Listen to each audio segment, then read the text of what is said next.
안녕하세요, 홍성윤 셰프입니다. 자, 오늘은 동서에서 이제 취급하는 필라델피아 두 가지를 가지고 여러분들과 같이 수업을 진행할 텐데, 다른 크림치즈도 많이 사용하셨겠지만 오늘은 이 두 가지를 가지고 어떻게 활용하면 좋을지를 같이 한번 배워보고 알아보는 시간으로 가져가겠습니다. 자, 요거는 우리가 보통 쓰는 크림치즈처럼 약간 강도가 있는 단단한 스타일의 크림치즈니까 얘를 어떻게 사용하면 좋을지 그런 부분하고, 독일에서 수입하는 이런 치즈는 약간 스프레드식 되게 부드러운 타입이에요. 제가 사용해 보니까 어떤 생크림이나 이런 베이스에 넣기에는 굉장히 좋아요. 다 넣고 휘핑해도 되고, 우리가 된 거를 풀려 굉장히 노력을 하잖아요. 얘는 그런 거 없이 떠가지고 바로 짜거나 아니면 바로 생크림이랑 같이 섞어가지고 휘핑을 해가지고 올려서 사용하거나, 그런 면에서는 너무 좋은 것 같아요. 맛도 우리가 필라델피아 쓰는 것처럼 그 느낌 거의 비슷하게 가져가기 때문에, 당지 농도가 다르기 때문에 어떤 제품을 쓸 때는 안 나올 수도 있고, 그걸 조절하려면 계란이나 이런 부분을 또 수정을 해야 되는 부분이 있긴 해요. 오늘 가장 사용하기 쉽게 하는 방법으로 오늘 수업을 진행하도록 하겠습니다. 통고구마 크림치즈 베이글인데, 우선 반죽 시간을 보시면 베이글은 두 가지 다 마찬가지예요. 1단으로 3분, 2단으로 10분 돼 있는데, 어떤 믹서기 같은 경우는 1단으로만 15분 이렇게 반죽하셔야 돼. 다 아시겠지만 스파일러다 하시면 반죽이 굉장히 잘 되는데, 이 버티컬 믹서에 하면 반죽이 되다 보니까 시간이 좀 오래 걸리기도 하고 2단 하면 무리가 갈 수 있어요. 오늘은 아마 1단으로 계속 믹싱을 할 거예요. 그렇게 믹싱을 해서 우리가 한 90% 정도까지 약간 매끄러운 상태가 되면 그때까지 믹싱을 하도록 하겠습니다. 여기서 이제 반죽 온도 보시면, 아직 반죽 온도가 제일 중요하기도 해요. 얘가 달라지면 밑에 공정이 다 달라지기 때문에 우리가 최대한 26도로 맞추려고, 아니면 25도 노력을 해주시면 좋겠고, 1차 발효는 냉장고에서 제가 40분을 할 거고요. 이게 안 하고 밖에서 발효를 하고 분할을 하고 바로 성형하셔도 빵은 굉장히 잘 나와요. 더 잘 나와요. 단지 우리가 더 숙성을, 수화? 숙성 이런 식으로 표현하지만 좀 더 쫄깃한 맛을 내기 위해서 냉장고에서 좀 더 숙성을 시킨다고 보시면 돼요.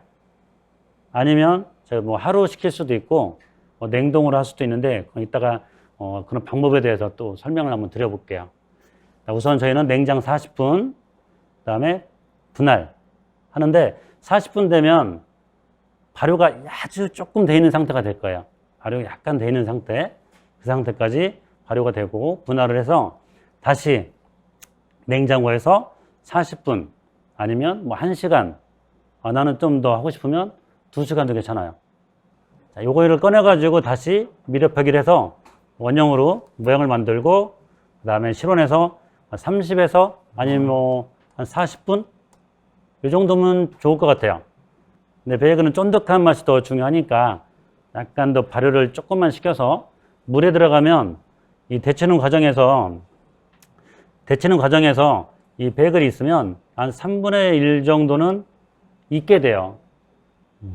그리고 저는 30초 정도만, 앞에 30초, 뒤에 30초 이렇게 해서 3분의 1을 익히고, 나머지 안에 부분은 오븐에서 이제 팽창을 하는 거죠. 물에서는 설탕하고 몰트엑기스를 약간 섞어가지고 사용을 저희는 하고 있어요. 얘가 없으면 그냥 설탕만 한 50 넣어가지고 하셔도 괜찮습니다. 자, 굽는 과정에서는 컨벡션에서 굽을 수도 있고 데크 오븐에서 굽을 수도 있는데, 저희는 스팀을 주기 때문에 도르분을 사용을 해요. 도르분 사용할 거고, 윗불은 220, 어떤 집은 210, 난 좀 진한 게 좋으면 230, 이렇게 올리는 거는 여러분들이 조건에 맞춰서 해주시면 되겠습니다. 컨벡션 같은 경우도 충분히 잘 나와요. 컨벡션은 더 이제 빵빵하게 잘 나오는데, 베이글은 원래 처음 구울 때 밑에를 띄워서 굽고 구운 다음에 뒤집어서 굽죠. 많이 보셨죠? 예, 그렇게 굽는데 일반 제과점에서는 그런 과정이 굉장히 힘들어요. 오븐도 그렇고 또 다른 것도 같이 구워야 되다 보니까 저희 같은 경우는 철판 한 장을 깔고 넣어서 굽고 이렇게 해도 밑에가 이렇게 색깔은 많이 안 나거든요. 자, 이 밀가루 같은 경우는 저희가 이제 모찌모찌 유산균 베이글 이런 식으로 되어 있잖아요. 예, 그 모찌모찌 빵, 쫀득한 맛을 내는 그런 밀가루예요. K블레 소래라고 해서 인터넷 검색하시면 금방 찾을 수 있습니다. 이 밀가루를 사용했고, 다음 보시면 뭐 글루텐 프리 유산균이랑 넣어가지고 훨씬 더 소화가 잘 되는 그런 베이글을 만들고, 여기에 또 액상 사과종을 넣어서 마찬가지로 일단 소화에 저는 굉장히 좀 중점을 주는 쪽이에요. 어른들이 드셔도 편하게 드실 수 있도록 얘를 더 추가로 넣었고요. 얘가 없을 때는 물을 한 70g 넣어주시면 돼요. 물 70g. 혹시나 얘를 구하기 힘들다 그러면 우선은 구할 동안은 얘를 빼고 하셔도 더 탄력 있게 더 잘 나올 거예요. 근데 넣는 게 훨씬 더 좋기 때문에 우리 모찌모찌 쫀득한 맛을 더 강조하기 위해서 탕종을 넣었어요. 얘가 들어가면 쫀득한 맛을 떠나서 베이글이 뭐 이틀, 3일 지나도 그대로 거의 유지를 해요. 그걸 다시 구우면 더 바삭하고 쫀득하고 맛있는데 얘가 안 들어가면 빨리 노화가 되죠. 빵이라는 거는 구워져 나오면 그때부터 바로 노화가 시작되기 때문에 그걸 막아주는 최고의 뭐 무기라고 생각하셔도 돼요. 아마 만드신 거를 집에 가서 한 3, 4일 놔둬보세요. 그냥 어떤지. 먹는 데는 전혀 지장 없을 정도로 부드럽습니다. 자, 성형에서 보시면 자, 필링이 들어가고 자, 크림치즈를 그냥 그대로 느끼고 싶어서 바로 짤 거예요.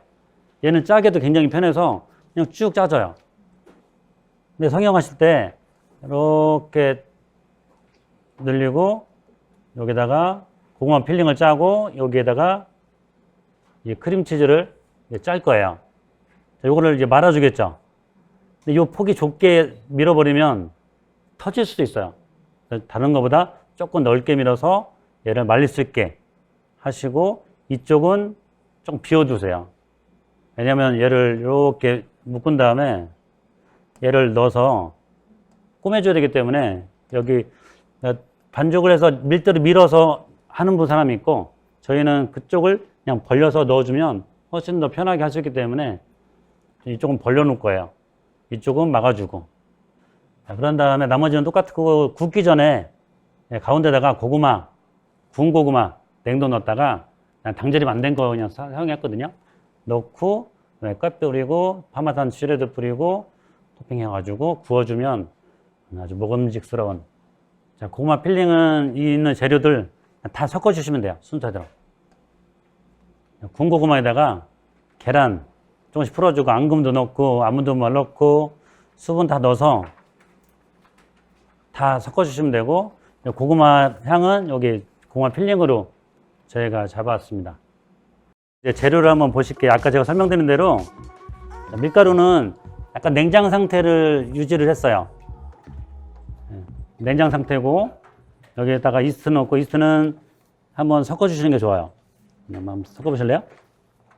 그리고 액체 여기에 나머지 재료들 다 들어가 있는 거고 버터 이게 탕종인데 탕종을 만졌을 때 탕종은 이게 손에 묻으면 안 돼요. 탱글탱글하게 이 상태가 유지가 되어 있어야 되고 자, 밀가루 넣으시고 그 다음에 버터 다 넣으시고 그 다음에 여기 액상 사호조까지 다 들어가 있어요. 그리고 탕종까지 다 넣어서 자, 믹싱을 하도록 하겠습니다. 자, 그쪽도 같이 한번 믹서볼에 넣어볼까요? 자.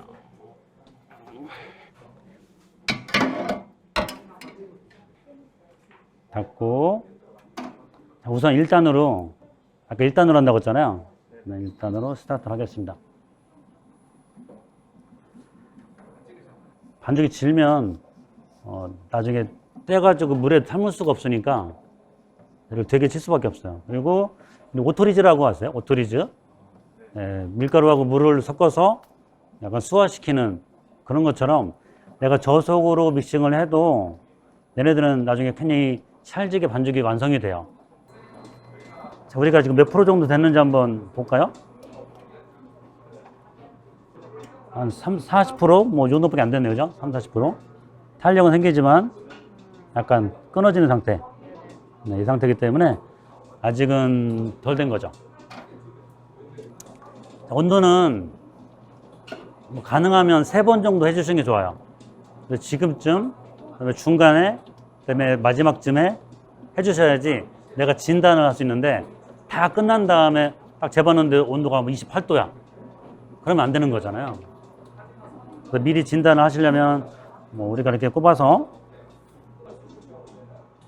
지금 한 20도 정도면 저는 딱 좋을 것 같은데.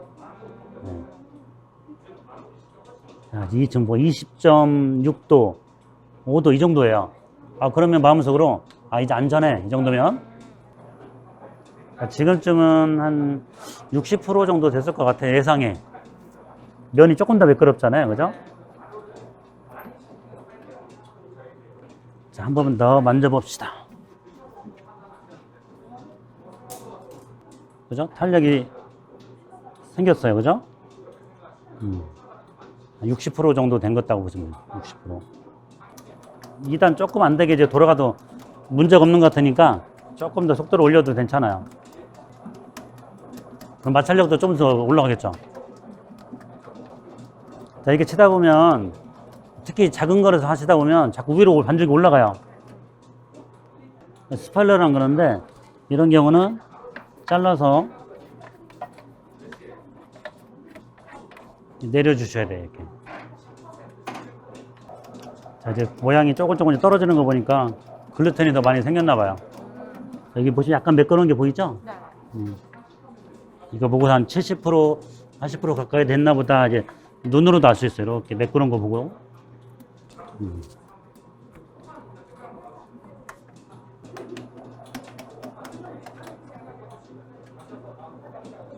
자, 일단 온도계 일단 꽂아놓고 던져봅시다. 자, 확실히 아까보다는 되긴 되는데 한 90% 가까이 됐네요. 이 정도면 90% 정도 가까이 된 거라서 조금만 더 믹싱할 거고 온도가 지금 25.1도예요. 이제 0.9도밖에 안 남았어.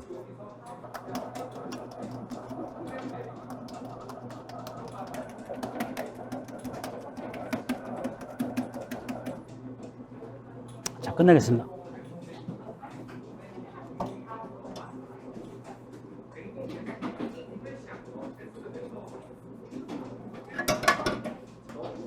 제가 약간 이렇게 매끄러운 부분이 보이죠? 자, 그래서 한번 26도 조금 넘을 것 같은 느낌이 들긴 하는데 26.4도 이 정도면 그래도 괜찮죠? 이 상태에서 여기다 놓고 그냥 놓게 되면 말라요. 반죽이 된 반죽들은 마르기 때문에 이거 넣어가지고 냉장고에서 몇 분이라고 되어 있어요?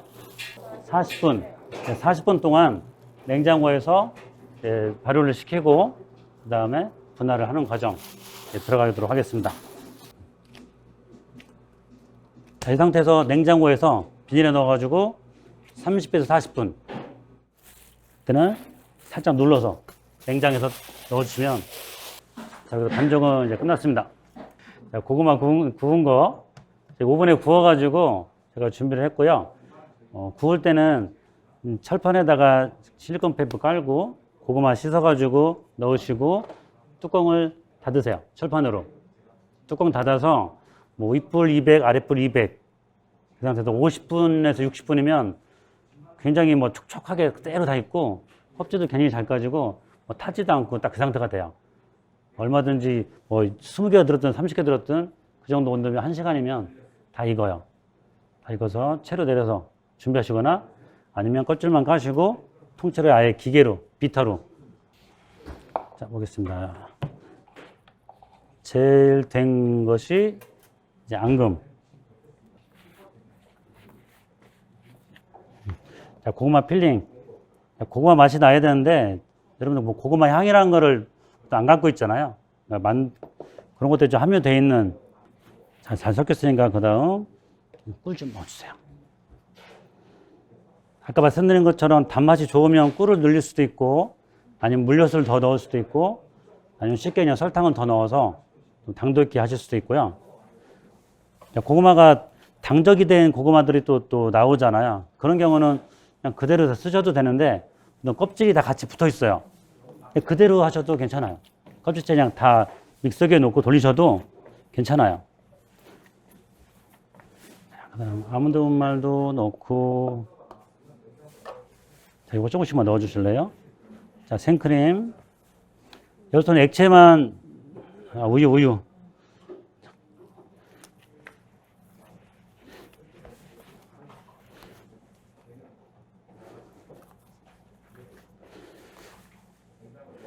자, 기계로 돌릴 때 너무 빨리 돌려버리면 여기 공기가 들어가요. 네, 공기가 들어가서 오븐에 들어가서 구우면 다 이제 팍 퍼지는 그런 상태가 되니까 그냥 가볍게 섞어주는 정도로만 해주시면 될 것 같아요. 다 넣으시고.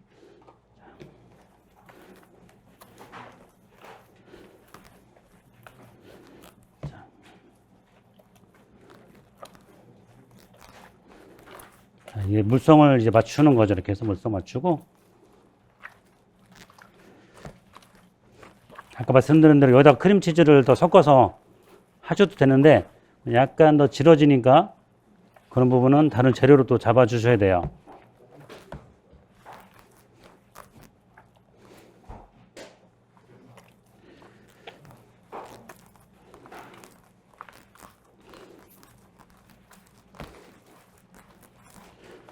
네, 담아주세요.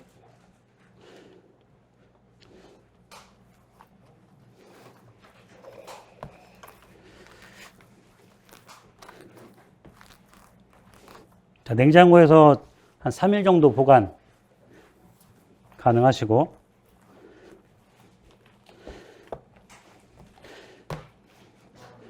냉동하시게 되면 고구마는 그래도 냉동이 좀 용이한 편이에요. 감자 같은 경우는 뭐 거의 불가능한데, 고구마는 이렇게 만들어서 냉동했다가 쓰시기 전에 냉장고로 미리 하루 전에 빼놨다가 쓰시면 될 것 같아요. 보통 빵을 만들면 2배 발효가 되죠. 근데 얘는 2배가 아니고 아주 살짝만 발효된 상태.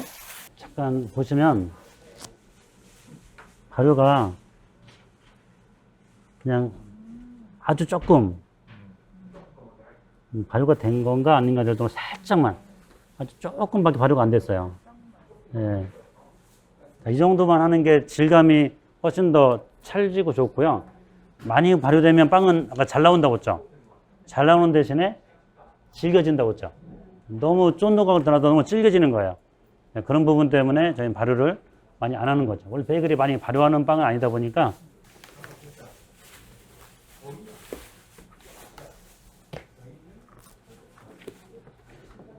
자, 120g으로 써 있어요. 그죠? 120g. 또 큰 걸 좋아하시면 더 크게 하셔도 상관없어요. 약간 길쭉하게. 자, 이 상태에서 다시 한번 보여드리면 둥글리게 하시고 마지막 옆으로 약간만 이런 상태. 이렇게만 해주시면 돼요. 여유가 된다면 좀 더 시간 두셔도 좋을 것 같아요. 자, 냉장고 들어오면 마를 수 있으니까 이렇게 밀착해서 자, 넣고 안으로 넣어주시고 냉장고에서 1시간 아니면 이 상태에서 냉동고에 그냥 얼리세요.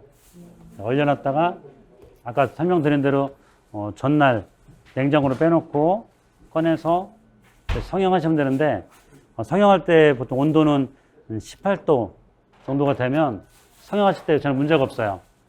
나오자마자 차가운 거를 성형하는 게 아니고 한 16, 18도 정도 회복시킨 다음에 성형을 하시면 그 다음에 2차 발효가 훨씬 더 똑같은 안정감 있게 잘 될 거예요. 근데 차가운 상태에서 밀어서 그냥 놔두게 되면 온도 올라가는데 시간이 되게 오래 걸리고 반죽이 끈적끈적해서 바닥 막 달라붙게 돼요. 그런 점 때문에 온도를 약간 시키는 게 좋아요. 냉장고에서 40분에서 1시간 정도.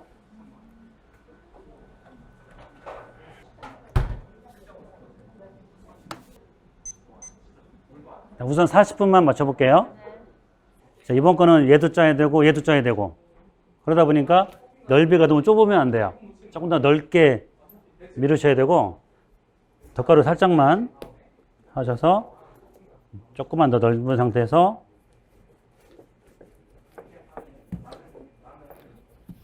자, 아래 위를 조금만 더 넓게 밀어주시고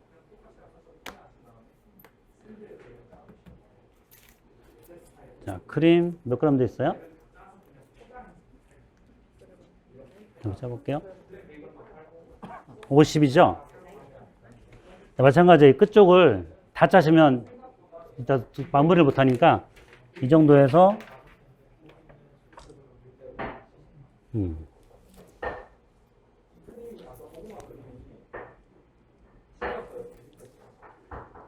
자, 이렇게 짜시고 그다음에 크림치즈 단게 좋으면 설탕을 넣을 수도 있고요. 이거는 저희는 그냥 그대로 여기다가 20g을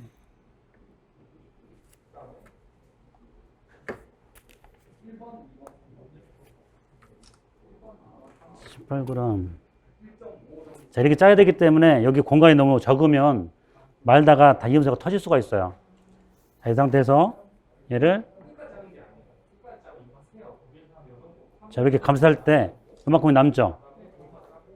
자, 여기는 막아주시고 그대로 자, 이상 벌린 다음에 처음 했던 것처럼 꼬집기 하시고 자, 밀지 않아도 되니까 처음 밀 때 기본 길이가 안 되면 여기서 밀기가 힘들거든요. 좀 더 길게 넓게 해주시고 자, 이쪽이 열려 있으니까 딱 넣어서 이쪽을 당겨 주시면 아주 통통한 이 안에 필링은 뭐든지 바꿀 수가 있기 때문에 이게 너무 크면 우리가 그 굽기 전에 고구마를 넣을 거거든요. 너무 크면 고구마가 빠지겠죠. 이 정도 구멍이면 될 것 같아요. 자, 이 정도 넓이. 가운데가 너무 날씬하면 또 새겠죠. 자, 이 상태에서 똑같이 50g 자, 이 정도로 짜시고 그 다음에 20g 이게 짜고 자, 꼬집기 그리고 자, 여기다 넣고 꼬집기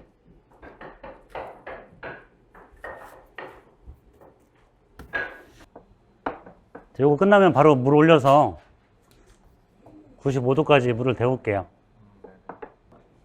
자, 이 상태에서 30분에서 40분 그냥 실온 우리가 물에다 데쳐서 한쪽에 30초 또 뒤집어서 30초 건진 다음에 그리고 고구마 같은 경우는 고구마 올리고 고구마 잘라 놓은 게 있어요. 올리고 그 다음에 치즈 얘는 파마산 치즈예요. 파마산 치즈 슈레드인데 에멘탈도 괜찮고요. 그라나 파나도 괜찮고 파마산 이 세 가지 정도에서 그냥 구하기 편한 걸로 쓰시면 될 것 같아요. 그리고 깨를 뿌려서 조금 더 고소해 보이게 데코레이션을 하겠습니다. 자, 물은 갈색 나는 거는 몰트 보면 약간 물엿처럼 찐득찐득하죠. 사용하시는 분들이 물에 희석해서 사용하기도 하는데 저희는 그냥 바로 넣기도 하고 넣는 건 똑같아요. 둘, 넷.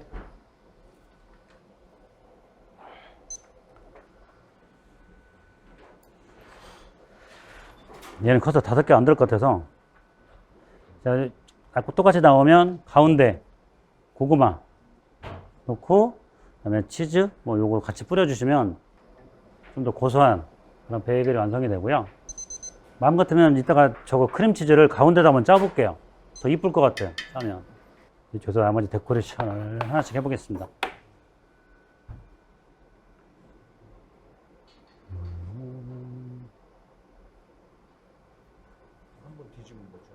네, 그대로 이제 건져주시면 돼요. 혹시나 보니까 왼쪽 잡으시고. 네, 됐습니다.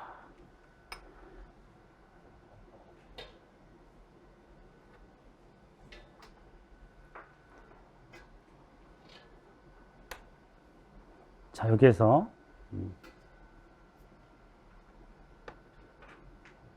자, 넣어주시고 고구마를 이렇게 하나 넣어요. 살짝 눌러주세요. 자, 그래서 그 냉장고에 크림치즈 약간 사용하던 거 있죠? 한번 줘보실래요?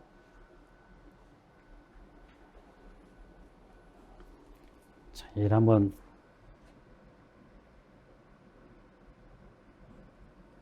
더 이쁠까 해서, 그 다음에 파마산 슈레드 이렇게 뿌려주시고, 깨를 가볍게 뿌려주시면 좀 더 한 판은 이렇게 하고요, 한 판은 그냥 원래 레시피대로 한번 해볼게요.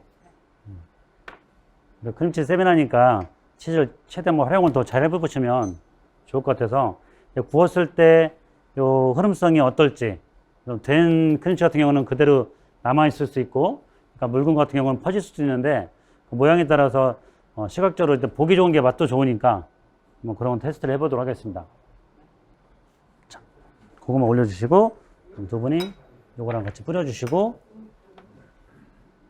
고구마 진짜 크네, 그죠?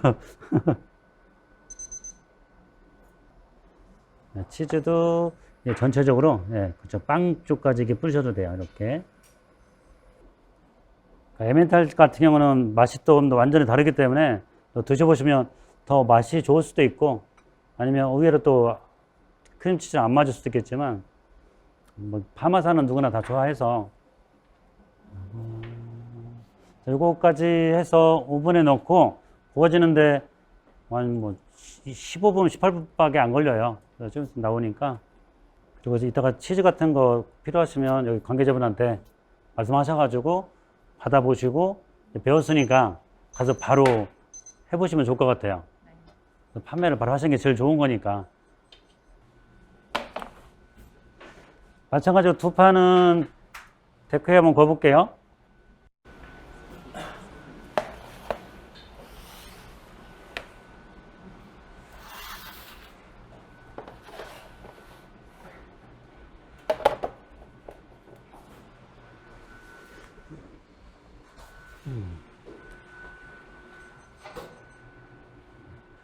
굉장히 볼륨도 굉장히 좋죠. 첫 판, 세 판.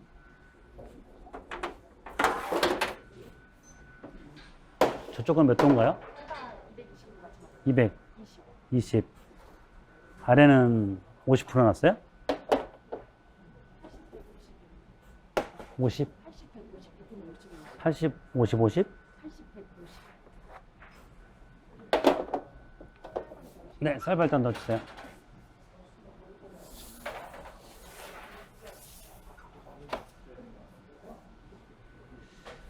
자, 이쪽 거는 똑같이 유로 오븐이긴 한데, 자, 똑같이 스팀 주시고,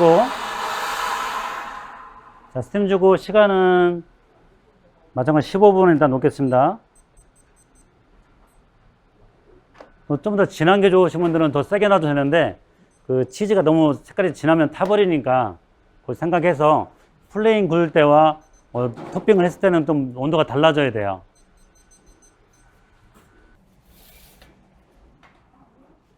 자, 여기에 치즈를 짜서 구운 거. 어우, 짠 게 훨씬 더 좋은데요? 예, 훨씬 더 이쁜 것 같습니다. 딱 보기에도 더 사먹고 싶은 마음이 들어요.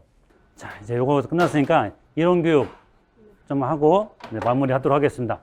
자, 베이글 우리가 지금 만들어 봤는데 그 과정에 대해서 어떻게 하면 조금 더 잘할 수 있을지, 어떻게 보관하면 좀 더 좋을지에 대해서 조금 더 자세하게 한번 설명을 드려볼게요. 발효 방법을 좀 알아볼게요.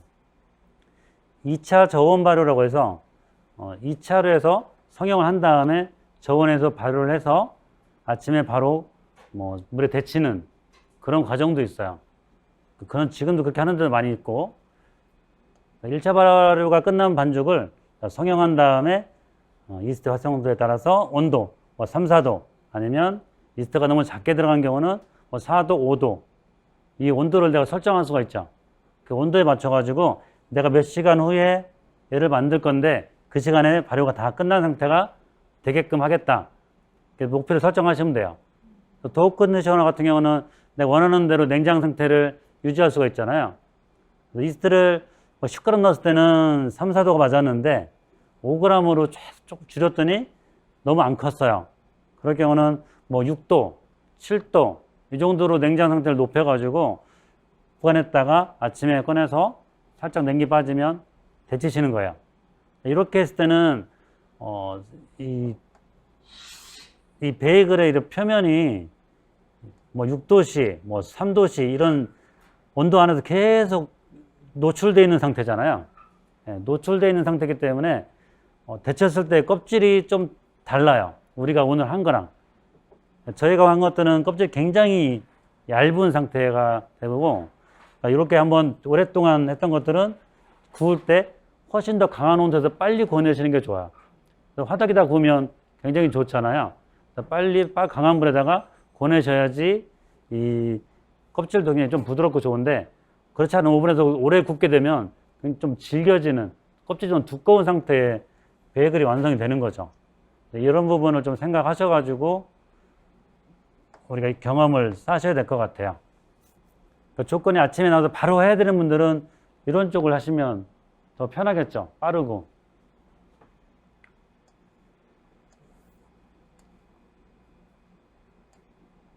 그래서 우리가 했던 것처럼 이렇게 저희도 테스트를 다 했었는데 온도를 6도로 맞추고 이스트를 지금의 4분의 1로 줄이고 2차 저온을 시키는 거예요. 그러면 이 크기를 맞출 수가 있어요. 똑같은 레시피를 가지고 똑같이 하신다. 12시간 저온하시면 발효가 너무 많이 되겠죠. 이스트를 거의 4분의 1까지 줄이셔야 돼요. 그래야지 정상적인 크기가 나옵니다. 그래서 물에 데치는 이런 설탕물 또 이런 것들은 아까 우리가 한 거 기억나시죠? 30초 데쳐가지고 저희는 그렇게 했었고 그냥 물에다 데칠 경우는 당분이 밀에도 그 반죽에 당분이 있는데 다 빠져나갈 거 아니에요. 색깔이 너무 하얗게 나서 안 좋아서 설탕이나 이런 물트 이런 것들을 넣어서 다시 끓여준다고 생각하시면 될 것 같아요. 아까 이론적으로 이제 간단하게 이제 이쪽에 말씀드렸었는데 이런 이론적인 걸 보면 우리가 물에 데칠 때도 굽는 거는 아니지만 90도 이상의 온도에서 데치는 거잖아요. 굽는 거는 거의 마찬가지처럼 이런 온도가 되면 글루텐이라는 자체가 늘어나기 시작하고 팽창을 하고 75도가 되면 응고가 돼서 빵의 구조가 만들어지고 이런 과정이 우리가 데친 과정에 있을 때 만들어졌다는 뜻이에요. 겉의 과정은. 우리 볼 때는 그냥 하얘니까 그냥 반죽 같지만 실제로 보면 그렇지 않은 거죠. 이렇게 이해하시면 조금 더 편하실 것 같아요. 그래서 90도가 되면 거의 멈춰서 젤라티노가 거의 약해지고 멈춰가지고 빵이 거의 다 완성이 되는 상태. 그 상태 되는 거죠. 그러니까 끓는 물에다 계속 데치면 다 익은 거예요. 그 상태가, 겉에가. 내부 온도는 이제 구웠을 때 보통 99도, 100도까지 딱 만들어지게 되고요. 그 이상 껍질은 갈색이 나잖아요. 얘보다 훨씬 더 높다는 뜻이죠. 그래서 마일라드 반응에서 색깔이 더 나기 시작했다는 거는 손이 만져보면 100도 이상 훨씬 높은 온도를 빵 다 익으면 또 99도, 100도 이렇게 하면 뭐가 안 맞을 수도 있죠. 내부 온도는 이렇지만 겉의 온도는 훨씬 더 뜨겁다는 뜻이고요. 아까 3분의 1은 겉에 물에서 부풀고 나머지는 오븐에서 오븐 스프링 아까 보셨지만 굉장히 많이 부풀었잖아요. 그 안에 애들이 팽창을 해가지고 빵에 부드러운데 원하는 조직을 만든 거고 그게 아니고 물에서 오랫동안 데쳤으면 저보다 좀 더 작게 나오겠지만 안에 질감은 또 다르겠죠. 그 질감이 좋으신 분들은 그게 맞는 거죠. 물에 데치는 과정을 통해서 쫄깃한 껍질을 형성하게 되고 노화도 늦추게 되는 이런 방법이 있는 거죠. 그리고 오븐에다 그냥 굽는 경우도 가끔은 있어요.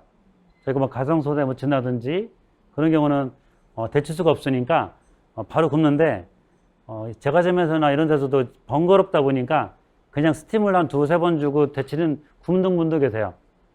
개인적으로는 그거는 좀 베이글하고는 전혀 맞지 않다고 생각을 해요. 볼륨도 좋고 다 잘 나오긴 하는데 막상 먹으면 그 오랫동안 베이글의 질감이 나오지 않아요. 가능하시면 꼭 물에 데쳐 주셨으면 좋겠어요. 가장 이제 중요한 것 중에 우리가 활용도를 봐야 되는데 반죽을 냉동하는 방법이 보통 두 가지 정도로 생각하시면 편하실 것 같아요.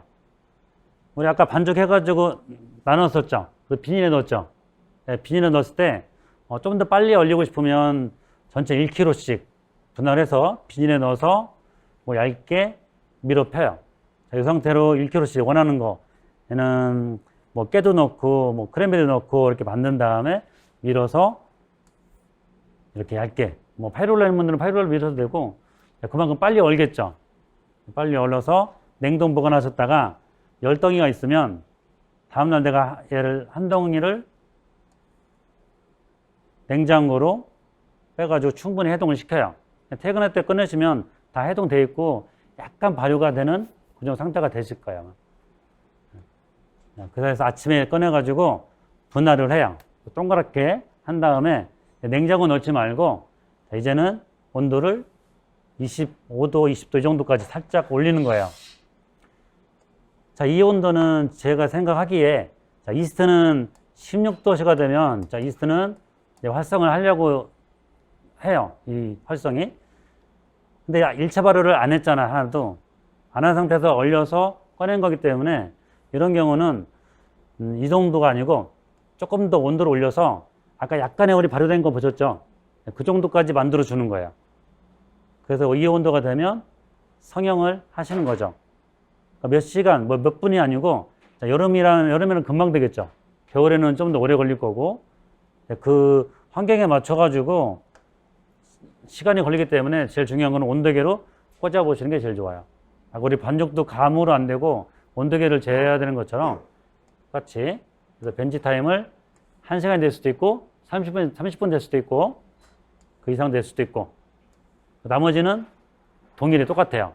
우리 오늘 했던 것처럼 동일하게 하시면 돼요. 자, 그 다음에 이제 분할해가지고 냉동하면 아침에 분할할 시간이 줄어들겠죠. 이런 경우 볼게요. 반죽이 끝나면 1차 발효를 냉장고 30분 아까 우리 했어요. 이거를 분할해서 비닐에 넣어서 냉동고 보관하시면 아침에 성형할 때 좀 더 편하고 그렇지 않고 나는 몰드기가 있다. 기계로는 큰 데는 몰드기가 있어요. 그런 경우는 발효가 된 과정을 통해서 몰드기로 하면 이 크기가 잘 안 맞아서 좀 덜 큰 상태에서 분할을 해서 반죽 친 거를 바로 분할해서 얼려버리면 첫 번째 벌크랑 똑같은 맥락이죠. 그 온도가 벌크에 맞추셔야 돼요. 온도를 25도 이렇게 맞추셔야 되고 우리는 냉장고에서 30분 한 다음에 얼린 경우는 활성이 조금 돼 있기 때문에 얘는 18도면 돼요. 18도에서 꺼내서 18도가 되면 성형을 하실 수 있어요. 그래도 빵이 처지지 않고 약간 탱글탱글하게 유지를 할 거예요. 근데 아까 1차 발효를 안 하고 바로 얼린 것들은 이 상태에서는 아직은 좀 어린 반죽이 아닐까 생각을 합니다. 그런 과정을 잠깐만 생각하시면 훨씬 더 편하고 자, 파베이크라고 아시잖아요. 우리 코스트코나 이런 데 가면 사다가 다시 구워가지고 이렇게 하시는데 그거는 실온에 오래 있다 보니까 조금 질기죠. 또 빵 자체가 좀 모양은 이쁜데 먹기가 좀 그래서 저희가 파베이크 할 때는 굽는 과정을 100% 다 안 굽고 수분을 조금 남기는 거예요. 우리 바게트 같은 경우 200g의 바게트 반죽을 구웠을 때 20%의 수분을 빼요. 구웠을 때 160g이 나와야 되는데 다 빼면 냉동 보관했을 때 다음날 먹으려면 굉장히 노화가 빠르겠죠. 그래서 예를 들어 15%만 수분을 빼고 꺼낸 다음에 다시 급속 냉동해 가지고 냉동 보관하셨다가 다시 꺼내 가지고 같은 온도에서 나머지 수분을 빼주시면 되는 거예요. 스팀을 주거나 해서 나머지 스팀을 주고 구워주시면 뭐 오늘 구운 거랑 똑같은 상태의 빵들이 완성이 되죠.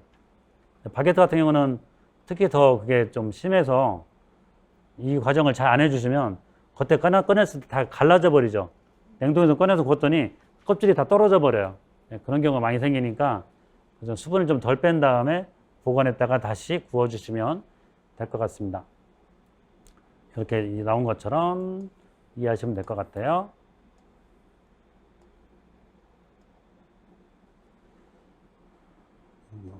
표는 이제 아까 이런 식이에요. 굽고 70% 80%만 구운 다음에 냉동, 해동해서 나머지 굽기. 얘가 제일 빠르겠죠. 아침에 뭔가를 내가 손님한테 내주기는. 그리고 다음 거는 또 생지 꺼내가지고 서서히 만드셔도 되고. 아침 시간에 8시, 7시 빨리 오픈하시는 분들은 이런 방법도 괜찮은 거죠. 또 샌드위치 하실 분도 마찬가지로 이 방법으로 하시면 좀 더 빨리 아침에 생산할 수 있고. 자, 그래서 냉동으로 이렇게 하는 방법, 이렇게 이런 경우를 한번 해드렸고요. 아까 그 탕종을 모른다고 하시는 분도 계셔서 일단 이론을 일단 자세하게 알려드릴게요.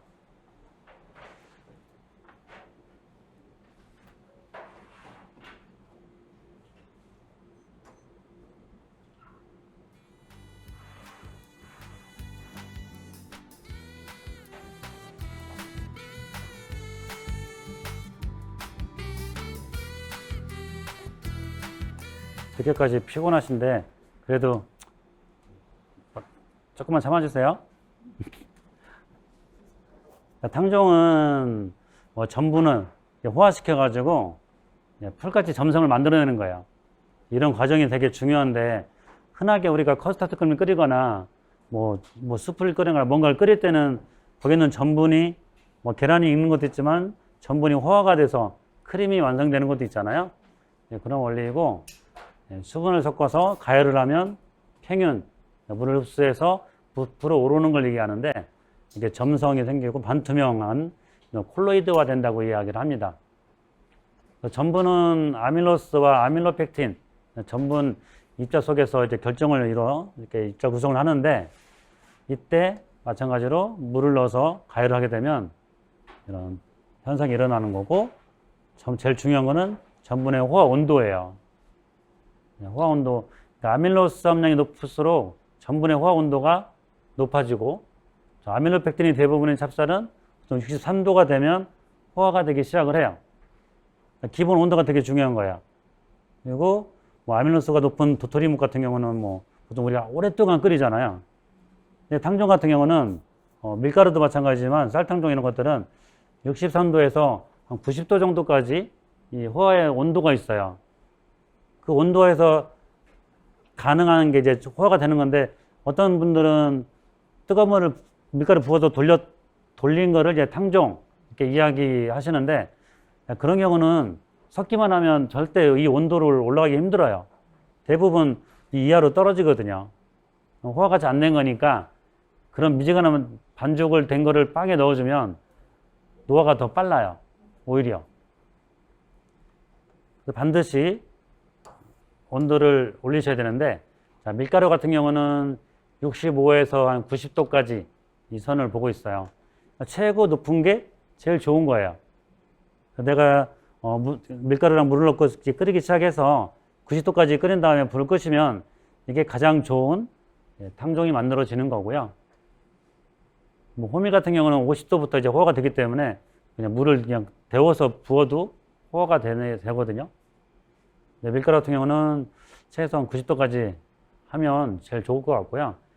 그렇게 해도 너무 힘든 분들은 탕종에서 레시피가 이제 두 개가 예외가 있어요. 자, 위에 거는 저희가 사용하는 탕종 레시피예요.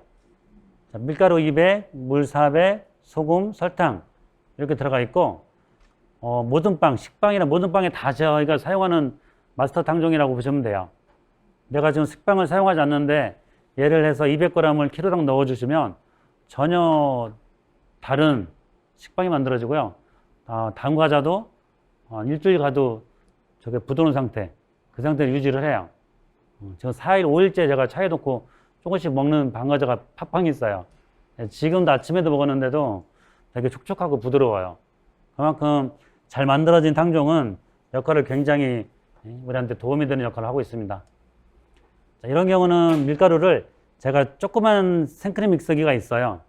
근데 이 2대1로 하게 되면 좀 된 상태이기 때문에 손으로 하는 게 조금 힘들어요. 자, 그래서 밀가루를 약간 70도 정도로 데우고 물, 소금, 설탕을 냄비에 넣고 끓이죠. 자, 끓인 다음에 물 붓고 밀가루 넣고 섞으면, 자, 요거는 100도실 거고, 자, 얘는 70도시잖아요. 자, 이걸 더하면 170이 나와요. 자, 요거를 2대1일 경우는 나누기 2를 하면